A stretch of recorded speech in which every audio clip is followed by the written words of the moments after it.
guess there's only one way to find out. Let's do it to it, right? 5, 4, 3, 2, 1, 0. All engine running. Liftoff. We have a liftoff.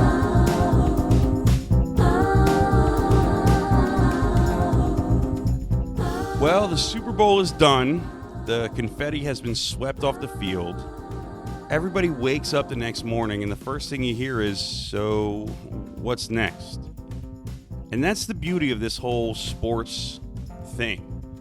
The season ends, and within like 6 hours, somebody's already talking about free agency, the draft, futures odds, who needs a new coach, who needs a new quarterback, who needs a whole new identity. Nobody just sits with the results. Nobody grieves. Nobody even celebrates too long. We just move on. And for me, this week hits a little different because this is episode 52. That's a full year of episodes. That's season 1 in the books. And not in a give me a trophy way either. More in like a, yo man, we showed up every week kind of way. Look, some episodes I was on fire. Some episodes I was a little stressed. Some episodes I was probably talking like a man who just watched his team fumble a season away in real time. Because I probably did. But at the end of the day, we did it. 1 year of episodes. That matters. So the theme today, which we've been doing as of late, is Final Whistle, New Playbook. The whistle blew, the season's ended, and now everybody's grabbing a clipboard. Teams, fans, front offices, and yeah, even me. So we're going to start this with the NFL, obviously. I mean, we got the Super Bowl first to cover, but we're actually going to talk through it, not just do a little scoreboard recap, yada yada. We're going to talk about why it started slow, how it got flipped, and how Seattle turned it into a grown man game. We'll touch on the MVP angle, we'll touch some dynasty chatter without turning it into a full debate, and then we're going to go right into the receipts. We got the awards, we got Hall of Fame, we got the immediate offseason shuffle where the league just feels like it's already back to work.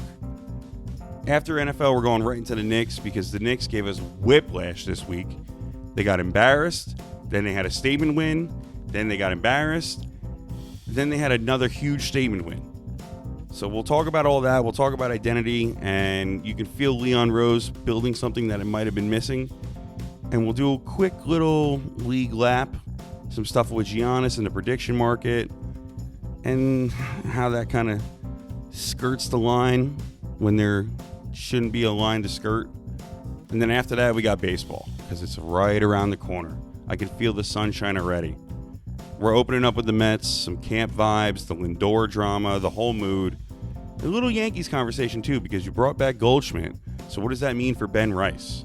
We'll touch on some other injuries around the league, some rule changes, and a little touch of hockey. The Olympics are going on, so we'll cover it a little bit.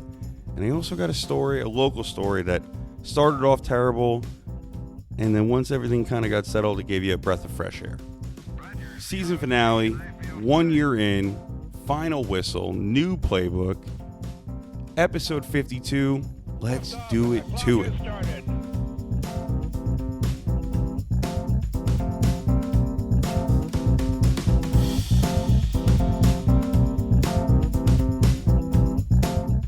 Tranquility Base here. The Eagle has landed. Super Bowl 60. Seattle 29, Patriots 13. Nobody's putting that one in the cinema folder. I mean, it started off pretty sleepy, honestly. It felt like both teams were coaching not to lose instead of coaching to win, just feeling each other out. You could tell early it was going to be one of those games where the first big mistake was going to feel like a car accident, and both teams were just waiting on the other team to make that first big mistake. Everybody played it safe. Everybody tried to just stay clean. Everybody tried to keep the game from getting weird. And then Seattle made it weird, but on their terms. They turned it into this heavy, annoying game where every Patriots drive felt like it took effort just to breathe. There were pressure looks, disguises, hard physical tackling, no free money, no free lunch today. And New England just kept having to solve a new problem every single series. And that's what great defenses do, right? They don't just beat you. They make you think, they make you hesitate, and then they hit you for hesitating. Kenneth Walker winning Super Bowl MVP makes perfect sense to me. A lot of people talked about giving it to the kicker, this, that, and the other. Now, this wasn't a QB throws for 380 and 5 touchdowns kind of night. No, this was the other kind of championship game. The one where somebody just keeps leaning on you until you fold. And that was Walker. Walker was the heartbeat. 4 yards, 5 yards. Keep the chains honest. Make linebackers tackle all game. Bring the pain. Keep your own defense fresh. Keep them off the field. People love the fireworks MVP kind of night. But the truth is, the metronome MVP, that's how you win the last game when it's ugly. That's how you bring the championship home. Grinding it out. Beating him up. So I get him getting he deserves it. You know, he deserves the MVP. Now, for the Patriots side, well, this is where everybody turns into a prosecutor. Okay, Drake May had the shoulder injection before the game. And then after the game, you get the follow-up that there's no surgery needed, just rest and recovery. Here's how I'm looking at it, right? It's context. It's not a permission slip, but it's context. And the mic check, which if you don't know what the mic check is, if this is your first time listening to the podcast, every Wednesday on the Instagram, I roll a weekly mic check with polls out for you guys to vote on and make your way into the show. So this week, one of our polls was, does the shoulder injury change your view on how Drake May performed? And it was 15 votes to 5. 75% saying everybody's hurt, welcome to February. And I love that, honestly. I mean, that's kind of the perfect split for sports fans. More than half of us are like, get up, you'll be fine. And there's like 25% of us or so that says it's okay, we're compassionate, well, you know, you did a good job. Both things can be true, though. I mean, injuries are a part of it. And Seattle still made his life miserable. The timing looked off at points. The game got sped up for him, I think. And then once Seattle started throwing different looks at him, I mean, Will Campbell got bullied all night. It felt like he was just trying to do math while somebody's shaking the desk. That's not even a May diss either. I still do think he can be a good quarterback. That's just more on Seattle doing the damn thing and doing what champions do. And probably all week you've been hearing about dynasty talk. It's already flying around. So I'll touch on it quick and keep it moving. Dynasty is a word that you earn. Okay, nobody predicts their way into it. New England found their quarterback, maybe. Seattle's defense is young. Both of those things are real. The rest of it is the hard part. Building the adult roster, protecting both teams, both quarterbacks, giving Drake May answers. I don't know. It seems like just everybody is pronouncing the Patriots to be back. And I'm not going to say that they're not back. I mean, Drake May is a good quarterback. The offensive line is good. They do have some good running backs. Who knows what's going on at receiver? Hunter Henry is a good tight end. Mike Vrabel is a stud of a coach. But to claim that they're immediately back with the easiest, softest schedule, now going into next year with a hard schedule, I'd be hard-pressed to label them as all the way Tom Brady back. And for Seattle as a dynasty, yeah, listen, defense travels. That's how they went to back-to-back Super Bowls with that Legion of Boom defense. So we'll see if this quote-unquote dark side defense can hold up and maybe they can be back where they're at. But the Rams are nothing to sneeze at. San Francisco's going to get healthy. They're nothing to sneeze at. I mean, the division is not easy. So Seattle doesn't exactly have their work cut out for them when it comes to being a dynasty and repeat contenders. Now, before we jump into the awards and the receipt printing portion of this season, rolling the dice with Rice, Super Bowl card. And we got to be a little bit honest about it because we didn't do too great. But if you took one of my plays, you might have came out even like I did. So first off, we took Patriots plus 7.5. We brought it up from 4.5. Well, that didn't matter. The under 50.5, that one cashed. I felt right early. It looked like it couldn't miss. He had you sweating a little bit, but it looked all right. The parlay that I gave you guys was just pure pain. Hunter Henry touchdown, no good. JSN, well, he went out with an injury, quote unquote. So JSN receiving yards was no good. Kenneth Walker, 60-plus yards. Well, he had 126 by the third quarter. So I think that was a no-brainer. We didn't get totally erased, but I don't know. The parlay was no good. As for the fun stuff that I gave out 5 prop bets. Well, we called the coin toss. We said tails. It was heads. Overtime, which was a fun 101. That was never in play. The no runs in the first inning, the nerfy for both teams. So both teams to not score on their first possession. Seattle went right down the field and scored a field goal.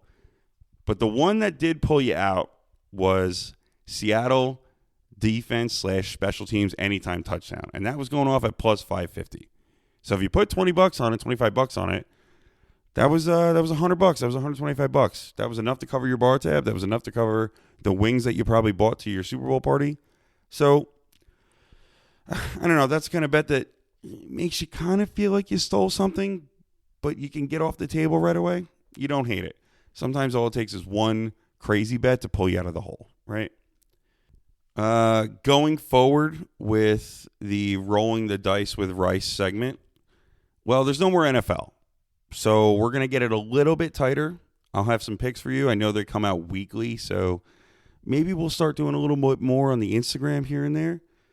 We're going to do a little NBA, some stretch spots, some targeted futures maybe, and things when they actually make sense. And then once MLB starts rolling around, once we get closer to opening day, I mean, call me Pete Rose. I love betting on some baseball. So we'll have some better, clean plays for you there.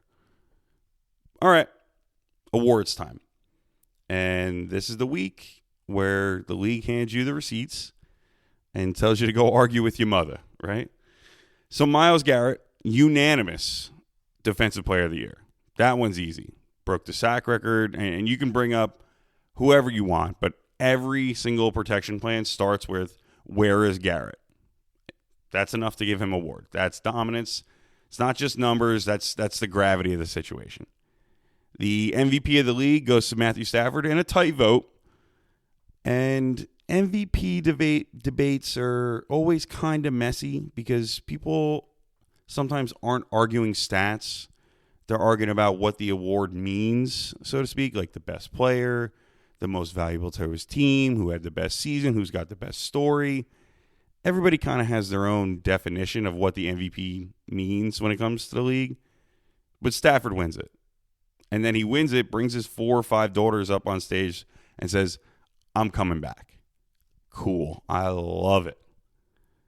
The bigger takeaway for me is Drake May being right there in the conversation as early in his young career as he is. Kind of tells you how fast he arrived. And again, I'm a Jet fan. Hate to see it, but I was all over Drake May when he came out of high school. High school, Jesus Christ. When he came out of college, I hate that he's in my division, but I think he's only going to get better and better, especially under Mike Vrabel. As for the Hall of Fame class, quick salute. Breeze, Fitzgerald, Kuechly, Vinatieri, Roger Craig. And the name that sticks out to me most there, honestly, Vinatieri. I love Larry Fitzgerald, but Vinatieri is one of those names where you forget how many seasons he decided until you actually say it out loud. I mean, one kick and a city's entire mood changes for the year. In the snow. 60 yards when guys weren't hitting 60-yarders. You got to give credit where credit's due. It is what it is. A kicker kind of headlined this class. I mean, Breeze, God bless him, probably got robbed of another playoff run, Super Bowl run late in his career. Fitzy was the man. I mean, 3rd and 5, you need that first down. Fitz will catch it. Kuechly was easily one of the best middle linebackers of all time. But something about Vinatieri, man, it just, you need the job done, he'll give you the points. And it sucks for Eli Manning because this is another year where I think he could have been a first ballot. Listen, you win 2 Super Bowl rings, you're a first ballot Hall of Famer in my book. This is another year that he's left out. And then Next year's class is already sitting there waiting for it too. You got Adrian Peterson, you got Gronkowski, you got Big Ben. This is where those debates start loading right now. We're hoping for Eli, but it's going to be tough for him to get in. A couple coaching and league movement notes. Quick montage, no long speeches, no what do I think that's going to happen, why this is a good fit, and yada, yada, yada. We can go over that way later. Raiders go Kubiak official. Kingsbury pops up with the Rams. Adam Gase, fucking out of nowhere, coaching high school, pops up with the Chargers, which, okay, I guess, sure. Giants add Brian Callahan as a quarterback coach and passing game coordinator, or whatever that means. Patriots defensive staff gets a little bit of a shakeup. They're moving their DC. They're changing his position. And, of course, players moving all around, teams reshuffling, front offices sprinting the second that the season ends, trying to find that next genius move. That's the whole thing that we're talking about this episode. That's the whole new playbook part. And the last couple things from around the league, Cousins is probably going to get cut. Pickens is probably going to get tagged. Njoku is saying he's going to leave Cleveland. And Mike Vrabel immediately shutting down any talk about his rookie left tackle, Will Campbell, moving positions. That's the stuff that the league is telling you. They're telling you the same thing. Nobody's waiting. Nobody's taking a week off. There is no offseason. Everybody's already trying to get ahead of the next problem. Which brings me to a team that hasn't seen the postseason in 15 years. The New York Jets. And there was an article that came out earlier this week about Harrison Phillips talking about how the culture in the locker room was cancerous. Cancerous is a big word to throw around on record, on the mic. That's not just like a cute little throw around quote. Players don't talk like that unless it's been living in the building for a long time. So it goes to show what Aaron Glenn has inherited as a roster and the atmosphere that he has to change here. Again, we go back to the mic check here. Mic check was ice cold on that. The question was, are you still buying the Aaron Glenn rebuild? And 82% of you said, we don't trust him. It's hard to trust him. 82% of you basically said, stop talking about the garbage and show me the change. Jets fans are done. They don't believe on credit anymore. It's receipts only. No more promise. No more, we're turning it around. Show me the proof. Show me the money. Now, let's zoom out a little bit. Let's zoom out around the league. And here's the question that I like more than can Seattle repeat next year. The question that I like is, who can be the next Seattle next year? Meaning, who can be the team that surprises you and wrecks everybody's preseason choices? Not the obvious favorites, not the teams that win in February. The team you look up on Thanksgiving and you're like, wait, what? What are they doing here? Since when are they a problem? The mic check on Seattle repeating was basically a coin flip. It was 53% said defense carries over, 47% said take the field. And that's the truth, man. People respect Seattle, but nobody trusts the league to let anybody stay comfortable for too long. So, if we're hunting surprise teams, I'm looking for a few signs here. First, I'm looking for a defense that isn't fake. A run game or a physical identity that you can lean on when your QB is having a normal human day. A quarterback situation that's either stable or about to level up to that next tier. And coaching that actually adjusts, not just vibes and quotes and podium talk. First on the list, I hate to say it, Vegas. They're interesting, man. They're interesting for that reason. They got a new staff. They got a bunch of new big resources, a lot of cap space. And oh yeah, they got the number 1 overall pick with Fernando Mendoza, more than likely.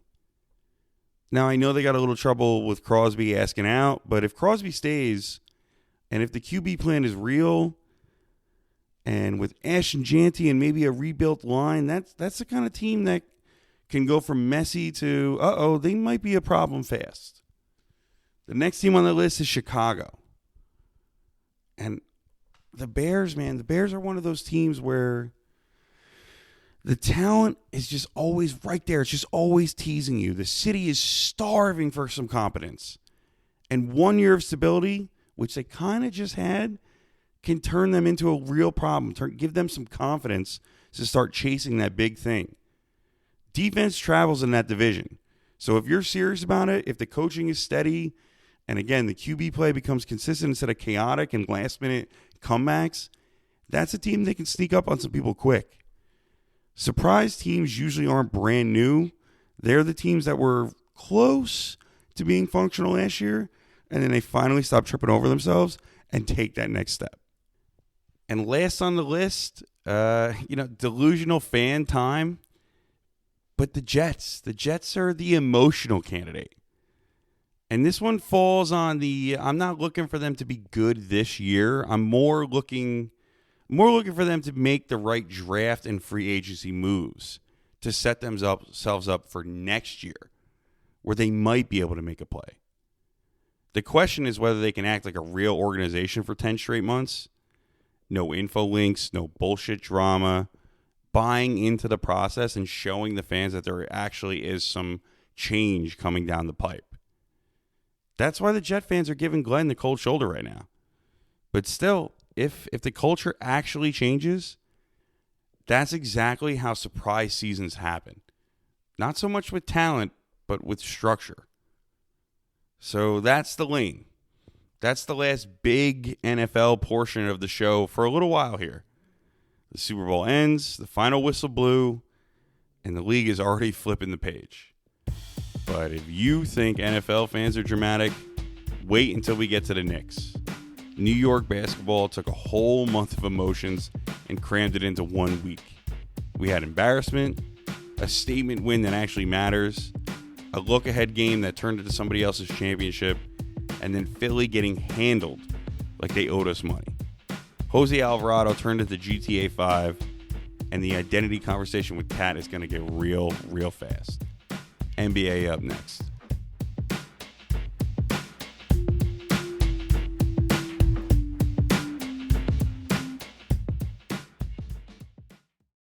Well, we kick today's NBA business with the Knicks.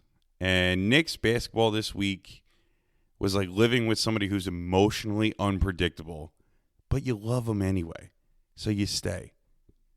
One night you're staring at the ceiling like, what are we doing? And then the next night you're sending the group chat, we are so back, baby. And then you wake up the next morning and you're mad again. That's the Knicks right now. That's the vibe that they give out.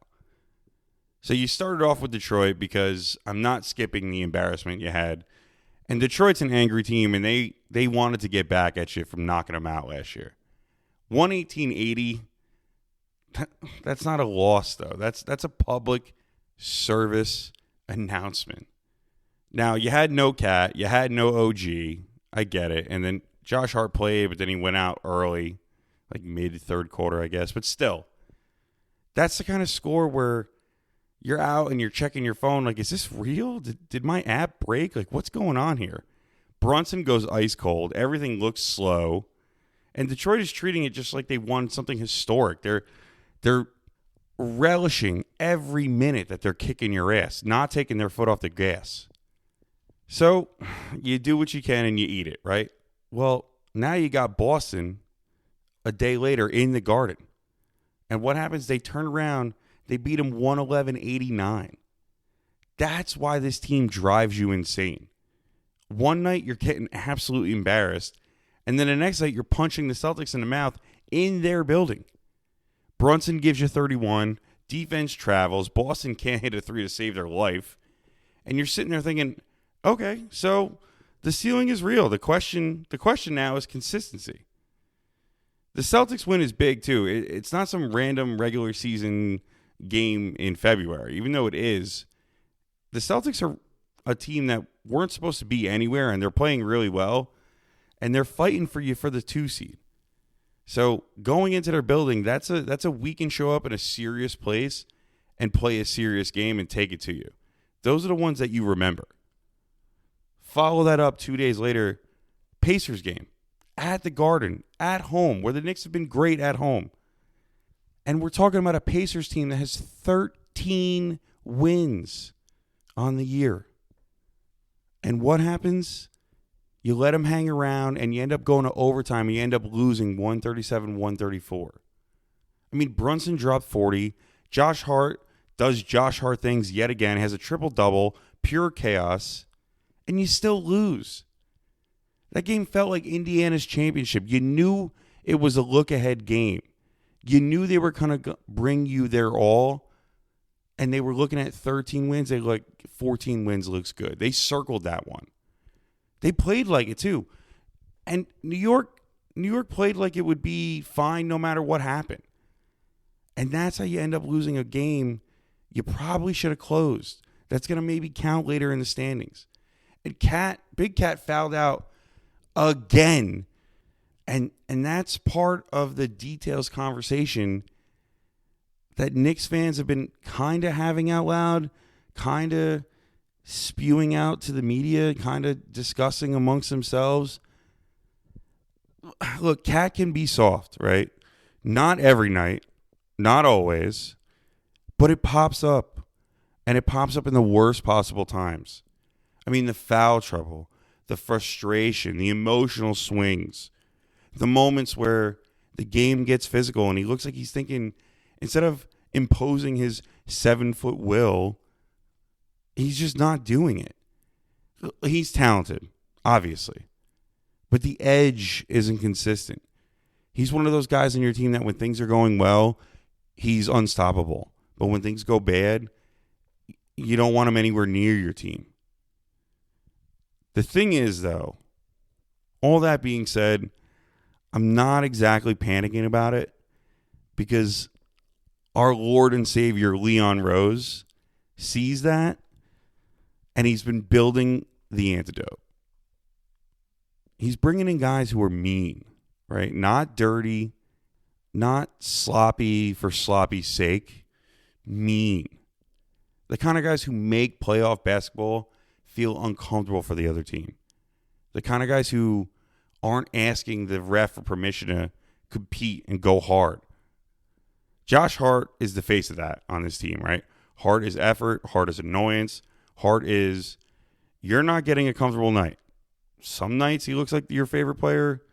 Some nights you're yelling at him, but he's never hiding. He is who he is. He's always giving 100% effort. That matters.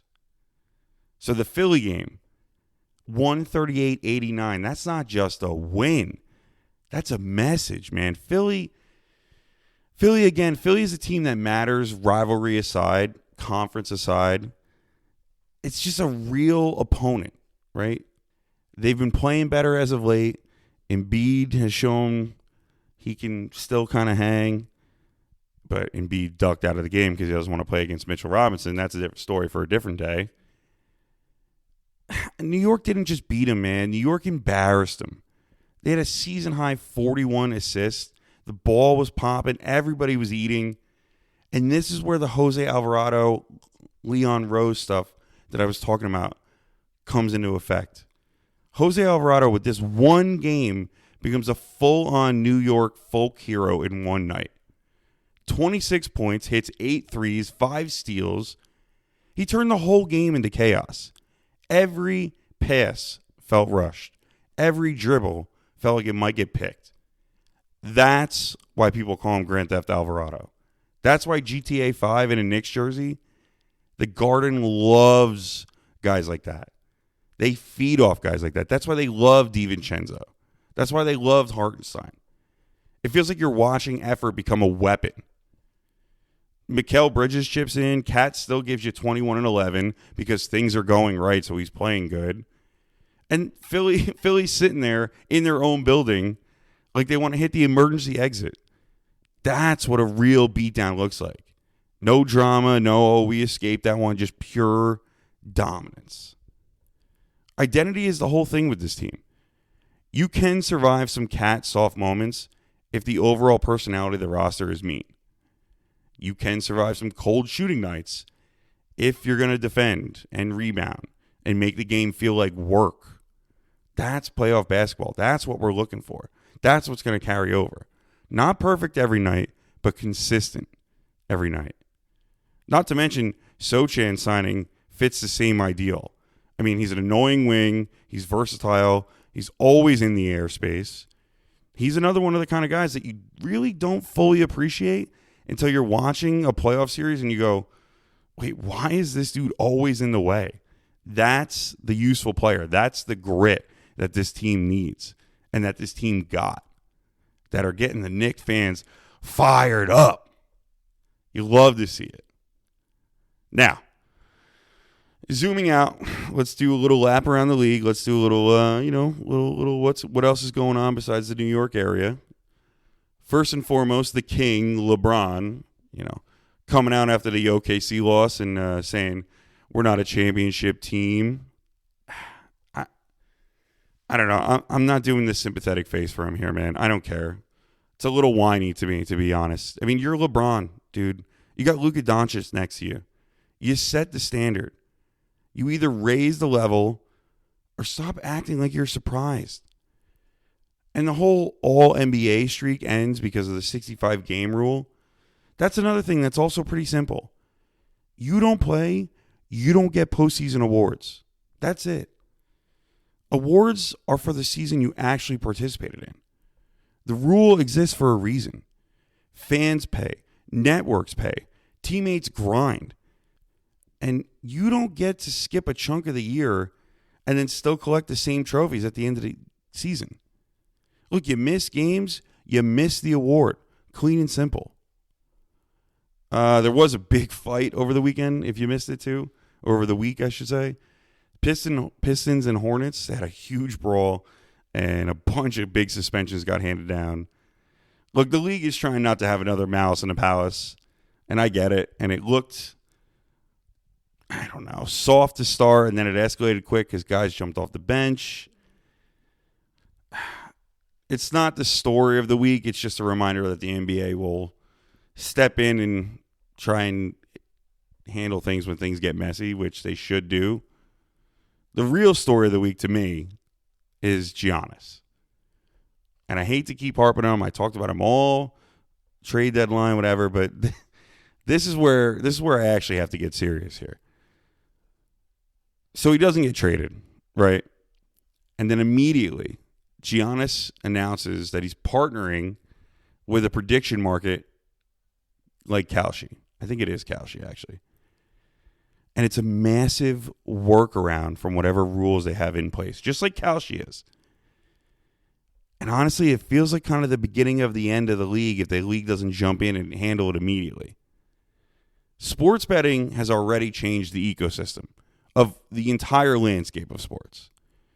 Prediction markets get away with not being quote-unquote sports books by acting as like a stock trading thing of prediction, but being able to do it with quick sales of games, right? So the optics here are terrible and dangerous and league killing almost. Like here's the nightmare scenario, right?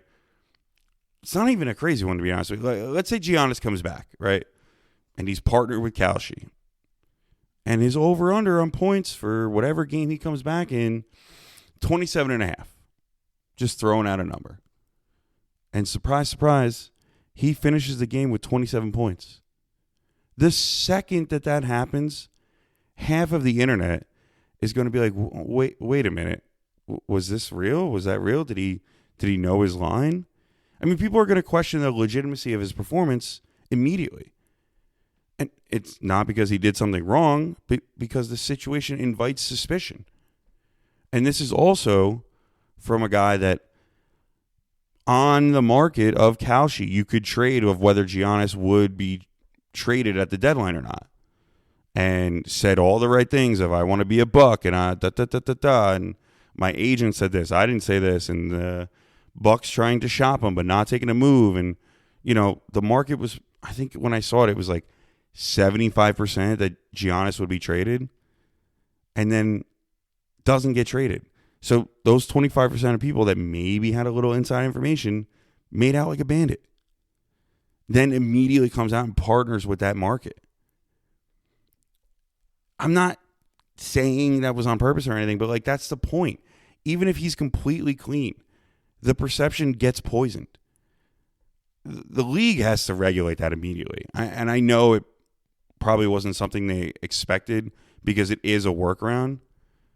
But once players are financially tied to companies that profit off of outcomes, you're begging people to doubt the product.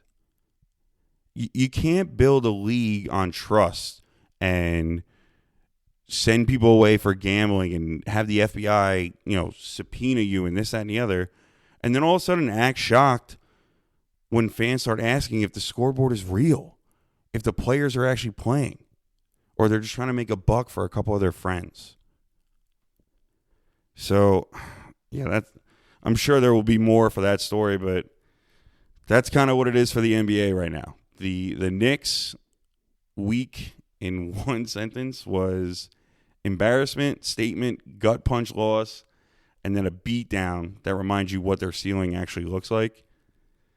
And the big question isn't talent. The big question is their identity. So are you going to be the team that gets punked and shrugs and gets bullied on the court, or are you going to be the team that actually responds every time and punches back? Shows you got some fight in you, shows some fire. Shows you're willing to go to battle for the man next to you in the huddle. With all that being said, the spring is almost here. Sunshine is almost here. The snow is going to melt soon, I promise. So we got some baseball news to touch on because spring training is already trying to ruin people's moods. And the Mets opened up camp like they're already in the middle of the season with injuries. We got Diamond Talk next. Keep it right here.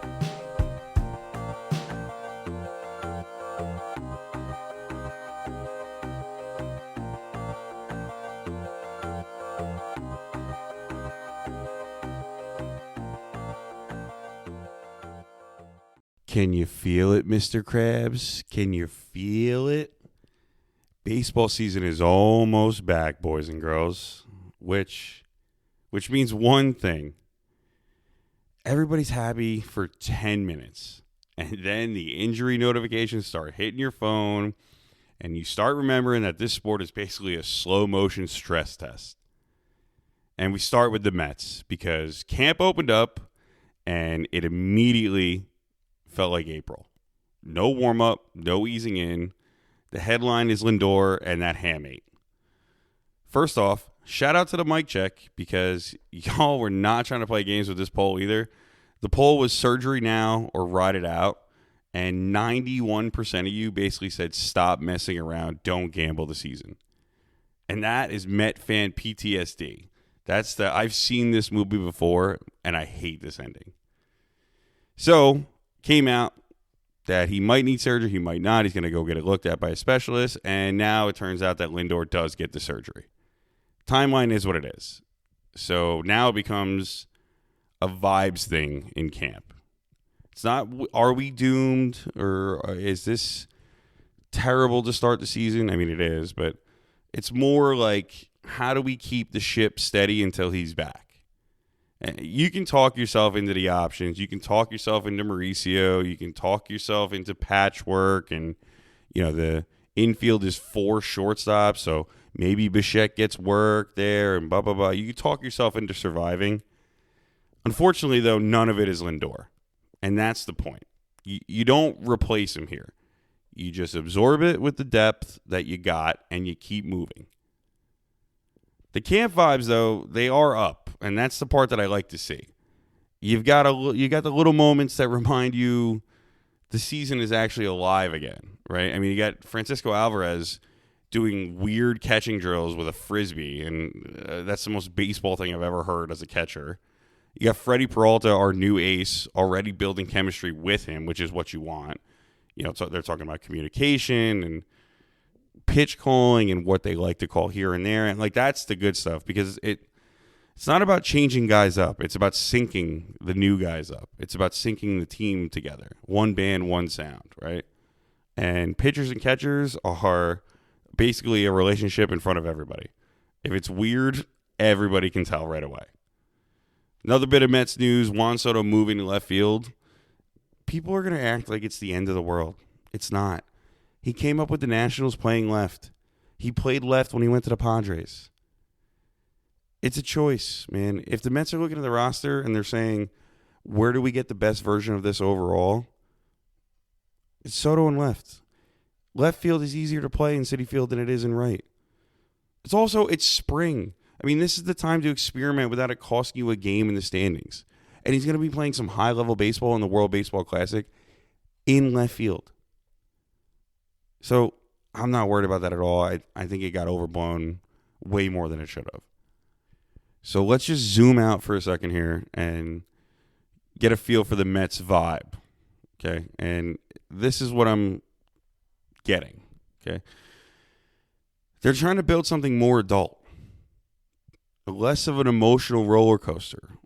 More structure. More we can push through the injuries with depth that we have. We can figure things out. Not if one guy goes down, what the hell are we going to do? Unfortunately, though, baseball is baseball, right? I mean, a guy sneezes and he throws his back out. So baseball will always remind you what the deal is. They throw a hamate in your face in February. It's okay. I got high hopes for the Mets this year. Early little prediction, little futures. We'll do futures for rolling the dice with Rice. Juan Soto MVP this year. And that's not me being a homer. I really think it's possible. Anyway, we'll get to that later. The other team in town, right across the train here, right across the bridge, the Yankees. The team that we're not running it back. We're not doing that. We got a whole new group of guys. Well, guess what? They just signed Paul Goldschmidt to a 1-year deal. This is where the conversation gets spicy yet again. On the mic check poll I put out, does Goldie become your everyday first baseman? Just feeling it out. Obviously not, but just feeling it out. 68% of you said no shot. Ben Rice needs everyday at-bats. But 32% of you did say that he is the better glove defensively. Look, man, here's the truth. Both sides are right. I mean, it's annoying, but both sides are right. Goldie can still help you, especially defensively and especially in some certain matchups. But Ben Rice, shout out Rice on the mics, also needs reps if he's going to become something real, become this player that you think he's going to be, that he showed a lot of flashes of last year. And you know what? You don't get those reps by staring at the dugout rail with a hoodie on. That's how you end up in July saying, why don't we have young bats? Where's the spark? Yeah, but you didn't feed them. So you better. This is the whole Yankee tension right now. Every move is win now. And also every move comes with that little voice in the back of your head asking, are we just running it back with different fonts? I mean, if the plan is same vibe, new outcome, fans are going to be ready to boo by the third week of April if things go bad. That's how it goes. I mean, how many more years of Judge's career are you going to waste? Is Giancarlo Stanton still that guy? Yeah, I'm sure he's in the playoffs, but he literally can't run. So he's a DH only. Is Jazz going to do anything? You got Ryan McMahon at third. Is Volpe going to take the next step? Are you bringing up Spencer Jones anytime soon? What is Jason Dominguez going to do? The Yankees are, if it wasn't for their pitching, the Yankees would be in big trouble. I don't want me to sound like a bitter Mitt fan or anything like that, or, you know, I'm not just shitting on the Yankees. I'm just trying to say what I'm seeing as an independent baseball observer looking from the outside in. The rotation is rock solid when Cole gets back, and if Schlittler does well, and Luis Hill does well, and Rodon doesn't implode, and Max Fried doesn't implode, and the closing situation figures itself out. But the starting rotation looks great. And Judge is going to be Judge. I mean, he's 34, I think, right? But he's still good for 50 home runs a year, at least. Can guys be on base in front of him? I don't know. Both Mets and Yankees got a lot of questions to answer this year. But that's why we love the game, right? 162 games, long season, dog days of summer. And I personally cannot wait for baseball. And now, believe it or not, there are other teams besides the Mets and the Yankees. So let's talk about the part that's hitting the whole league, and it's the injuries. The hamate bone alone is brutal. Okay, it seems to be the injury of the year going around here. You got Lindor, obviously, which I talked about already. You got Corbin Carroll. He has hamate surgery, and he's going to miss the WBC because of it. You got Jackson Holliday also having hamate surgery and already confirmed he's going to miss opening day. That's 3 different teams, 3 big names on those teams with the same annoying hand injury. What changed, right? What caused this? Everything always seems small until it messes with timing and power. How are they going to come back from this? As far as pitching-wise, it's the same old story. Somebody always tells you, oh, it's minor, it's good, I feel okay. And then you look up and it's June. Burns is targeting around All-Star break. Schwallenbach on the Braves has a 60-day IL stint already. Josh Hader, one of the best closers in the league, is dealing with inflammation in his elbow. That's not what you want to see. And Toronto, who got way better, they've got a whole medical chart going. Santander has surgery. He's out at least 3 months. Bieber's got fatigue already. Bowden Francis is out for the year. This is why spring training is basically a triage unit every single year. Guys come in the offseason, oh, I'm good. And then they throw one pitch and they go, oh, never mind, my arm is killing me. Baseball is a sport where you can be excited and stressed out at the same time, and it always makes perfect sense, and it sucks, but we love it. A couple other things coming to the game, too. We got rule changes, which fits right into the new playbook theme vibe this week. ABS challenges are coming. Whether the umpires like it or not, this is going to be a thing. Whether fans like it or not, this is going to be a thing. I think the fans are actually going to like it more than they think they are. So it's going to be very interesting to watch. We're about to have some managers and catchers looking like they're playing blackjack behind the plate. Do I challenge it now? Do I save it for later? What do I do? And the rules are still kind of unclear. They will unfold as the season goes. But fans are going to love it for about a week. And then it's going to start arguments. And then they're going to love it again. And then there's going to be more arguments. That's just the way every new rule change goes. Remember when the pitch clock came in? People couldn't stand it. It's gonna show who can pitch, who can't. Also, coaches, third base coaches and first base coaches are now required to stay in their little box that they have by the plate, by the base, until the pitch is thrown. So this is another thing for the league, basically telling everybody, stop trying to steal edges in weird ways. Stop trying to be weird and steal signs. I don't know. It's not that dramatic. It's just baseball, right? It's baseball doing what baseball always does. Somebody finds a loophole, the league patches it, and everybody ends up complaining that the game is changing, but don't see that it's actually changing for the better. And quickly, since we've been talking about betting and markets and other segments, baseball's got its own integrity headlines sitting in the background, too, that everybody kind of forgot about.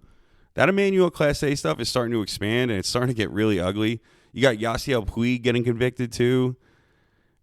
All of it is just a reminder that sports are getting closer and closer to money, and leagues have to stay ahead of it, or they're going to end up chasing suspicion all season.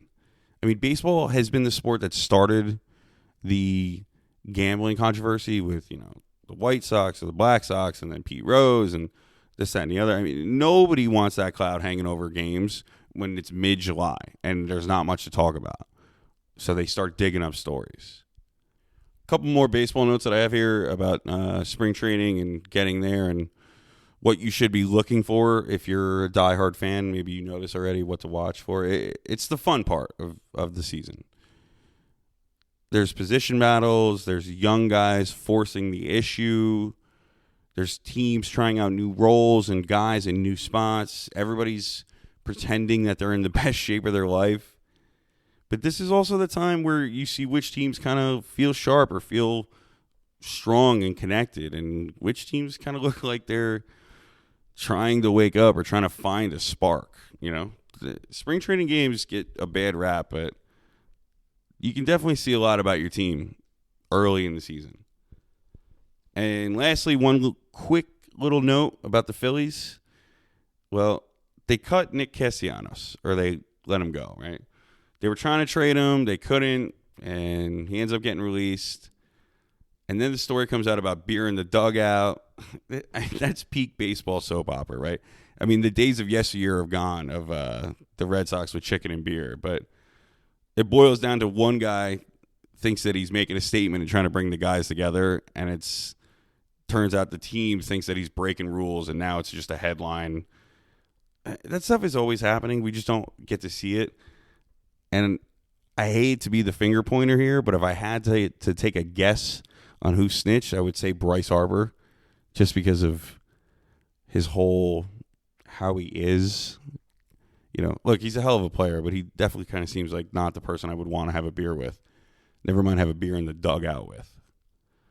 But anyway, that's where I'm at with the MLB right now. We got a lot more coming. The WBC is going to be great to watch. If you don't like baseball or you're on the fence about baseball, do yourself a favor. Tune into the WBC. The Dominican team is unreal. The Venezuelan team is unreal. The American team has all the best pitchers in the league. I mean, you're talking Skubal, Skeens, Joe Ryan, the monsters, okay? Do yourself a favor. Tune into that. But until then, I mean, Mets open camp, and we're just trying to avoid some injuries and hoping that the vibes pan out. The Yankees open camp with lineup math and existential questions for Boone. And the rest of the league is just, again, filling out injury reports, and baseball's trying to add new rules while pretending it's the same old game. Next up, though, we've got to keep it moving with hockey. The Olympics are going on, man. The NHL's on All-Star break, but really it's Olympic hockey break, and these teams are not exactly not kicking the shit out of each other. So they gave us some stuff to chew on. I mean, USA came out swinging. Canada looks like a cheat code, and Finland already got punched in the mouth. Hockey talk up next. Keep it right here.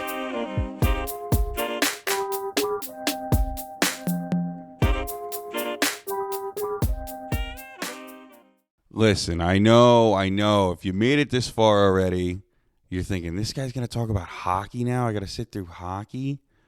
But it's not NHL. Not exactly. It's the Olympics, man. Have some pride for your country. Okay? And the hockey fans, don't disrespect the hockey fans out there. They might come over the boards and punch you. So we're going to do a quick hockey pit stop, because the Olympics are giving us real juice right out of the gate. And this isn't one of those wake me up when the medal round starts tournaments. I mean, we got statements early. We already got a punch in the mouth upset. And we got Canada looking like they were made in a lab. The first headline I want to touch on is Austin Matthews being the captain for Team USA. It feels good, man. It feels right. That's the face, right? That's the we're not here to be cute pick.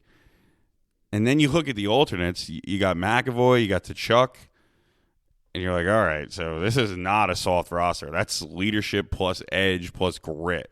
That's a team that wants to play grown-up hockey and drag you into the deep end. Now, let's get into what actually happened on the ice, right? So USA opens up 5-1 over Latvia, and the best part is the score almost undersells how in control they were. Shots were 38-18. That's not a tight game. That's USA basically owning the remote. And Latvia had its moments, to give them credit, sure, but it felt like the USA was just dictating the pace the entire time. Brock Nelson scores twice. Eichel is flying around. Quinn Hughes is doing that thing where the puck is basically attached to him. Jack Hughes is creating chaos. Tkachuk is Tkachuk. You got the weird Olympic twist already where a goal gets waved off because of challenges. I mean, imagine scoring an Olympic goal for your country. You're celebrating with your boys, and somebody's like, actually, nope, that didn't happen. That's brutal. But that being said, I like that the U.S. didn't get rattled by it. No whining, no panicking. They just kept playing. That's a good sign early in a tournament. The teams that do well in these short formats are the teams that don't get emotional when weird happens, because weird is guaranteed to happen, right? So now let's zoom out 1 inch to see the bigger theme already. Team USA's identity is pretty clear. They're trying to be fast, structured, and annoying. Not highlight reel annoying, more like you're going to earn everything and you're going to hate the process annoying. That's the kind of annoying and game style that travels. That wins games when legs get tired later in the tournament. Now, on to Canada, because Canada did whatever they wanted to. Canada wins 5-0. It looked unfair immediately, right? You know how some teams play early, like they're just trying to figure it out. It's the first game, get the nerves out. We'll feel each other out. No. Canada didn't do any of that. They showed up like it was already the semis. Celebrini scores Canada's first Olympic goal of the tournament. That's cool.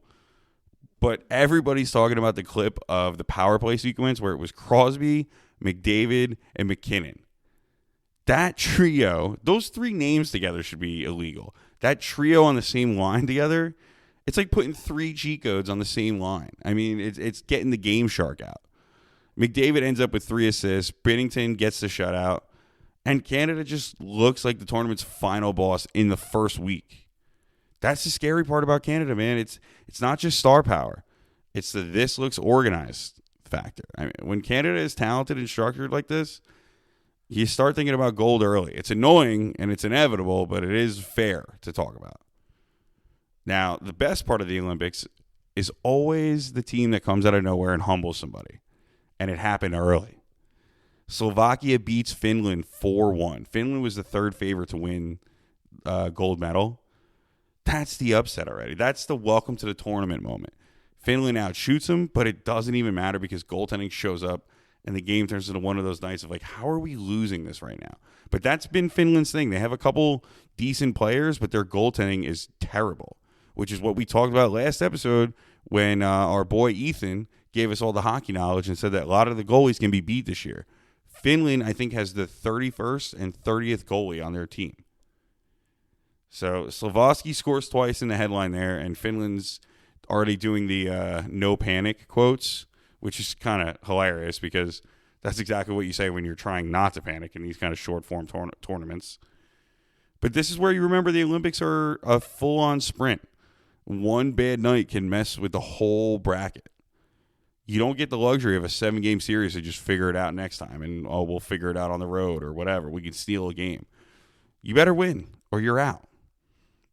Sweden had their own little don't get comfortable moment too. I mean, Sweden beats Italy 5-2, but Italy actually made them sweat for longer than you expect. Sweden put 60 shots on net. 60 shots on net. That's not a stat. That's a hostage situation. I mean, Italy's goalie, Clara, was standing on his head until he started to cramp, and once that happened, Sweden finally pulled away. But, I mean, can you blame him? 5 goals let in for 60 shots. That game is a good reminder of the Olympic dynamic, right? Sometimes a team that has no business hanging around will hang around just because the goalie turns into a brick wall for 2 periods. Usually the town eventually wins, but the pressure is real while you're living in it. And that's why the medal rounds get weird. A hot goalie will always be the equalizer. Switzerland took care of France 4-0. Maier scores twice. Genoa gets the shutout. Not as dramatic, but it sets up a fun thing to watch, which is Switzerland getting their shot at Canada. That's one of those matchups where Switzerland is going to try to slow the pace down, limit the mistakes, try and frustrate them, but Canada's going to do Canada, and they're just going to try and turn it into a track meet. I mean, styles make fights, right? Even in hockey. Now, one quick serious note, not too long, just acknowledging what's going on out there. If you haven't heard, Gavin McKenna, young phenom rookie player, probably going to be the number 1 overall draft pick. There was some something that came out over the weekend or during the week. He got into a fight at a team thing or whatever. Some guy was there, and long of the short, was harassing him. The guy got thrown out, and then he was waiting for him outside. So then when McKenna went outside, the guy kept going, and McKenna's a hockey player, man. He does what he does. He 1-2 jabbed him, and he was out.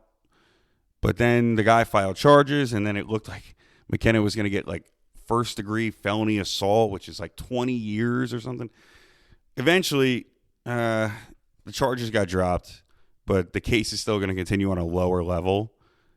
Look, I'm not here to play courtroom radio with it, okay? I'm just noting it because it's a big name, and it's part of the news cycle. So facts first. noise last. All I know is if the rumors are true that this guy was out here calling my mother a whore in front of her face, guy probably deserved to get what he got. Anyway, back to the fun. The early takeaway for the Olympics so far, USA looks serious. Not flashy, serious. Canada, well, they look like a cheat code. Finland got tested.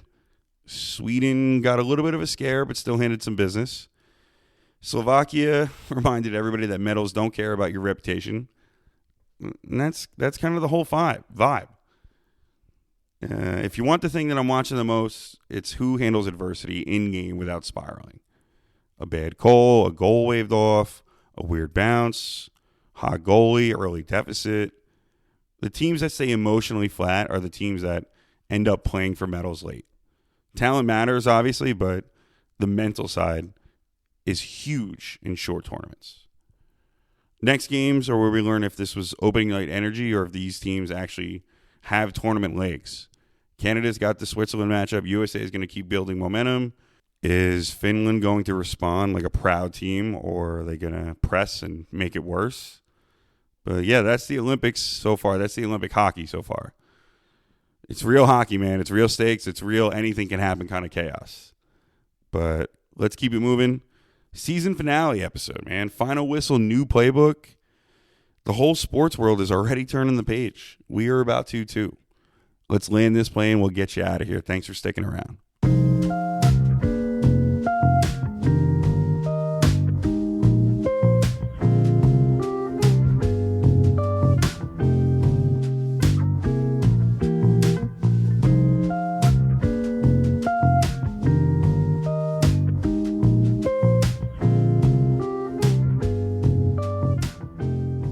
Well, that'll about do it for this episode. And before we get out of here, I just want to bring it back to the theme because it really did show up in everything we kind of talked about today. Final whistle, new playbook. That's the whole week. The Super Bowl ends and the league instantly turns into a planning meeting. Teams are handing out awards, putting guys in Canton, changing staffs, moving pieces around, rewriting identities. Nobody gets to sit with the result for too long. You either learn from it or you get left behind. Same thing with the Knicks too, man. You get embarrassed, you respond. You get punched, you punch back. That's the difference between a team that's just talented and a team that actually has something to it. Same thing with baseball too. You open up camp, the vibes are great, and then reality hits you in the face with injuries and lineup debates and new rules. You don't get to complain about it. You got to adjust. And it's the same thing in real life. That final whistle blows on stuff all the time. A job ends, a relationship shifts, a plan doesn't work out, a week goes sideways. People hear final whistle and they think it means failure. Sometimes it just means the chapter ended. That's it. The whistle isn't always a punishment. Sometimes it's a reset. The new playbook part is the important part.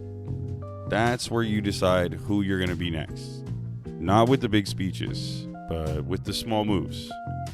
With showing up again tomorrow, even when you don't feel like it, man. I mean, it gets easier every day. The hard part is doing it every day, right? You got to do the boring stuff when nobody's watching. That's how things actually change. Which brings me to this. I mean, episode 52. 1 full year of Rice on the Mic. Season 1 is in the books officially. And I'm not going to get all sentimental on you. But I do want to say thank you. Seriously.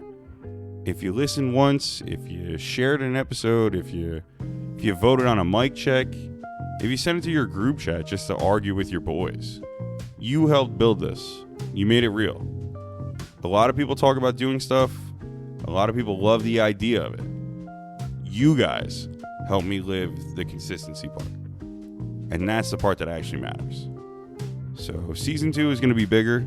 Not because I'm promising fireworks every week or any of that, but because I'm committed to improving the product here. Cleaner segments, maybe better pacing, more stuff that feels like us, right? More moments where it feels like you're sitting right there with me at the bar having a conversation, talking sports like it's supposed to be talked about. So if you're rocking with the show, keep rocking with it, man. If you're new, welcome. Go back and run a couple older episodes. See how we got here. Either way, we're building, and I'm happy to have you here. Make sure you're following me on the socials. That's where the conversation lives during the week before the episode. Instagram, Twitter, TikTok, all of it. Just search Rice on the Radio. Make sure you vote on the mic check polls. Send me your takes. Give me your predictions. Tell me what you want more of. Tell me what you want less of. You're not going to hurt my feelings, man. The ultimate game plan is to get better and better every week. And lastly, you know how we end every episode around here. Spread some good energy in this world. Check in on your people. Tell somebody you love them. Text that friend that you've been meaning to text but putting off. Call your parents if you still got them. Give someone a little extra grace this week. Hell, give yourself a little extra grace this week. You know, it's okay to pat yourself on the back every now and then. Keep writing your own playbook. Keep showing up. Season 1 is officially done, and Season 2 officially starts right now. And I can't wait to take you guys on this journey with me. I am Ian Rice. This has been episode 52 of Rice on the Mics. And I'll catch you on the next one. Same time, same place.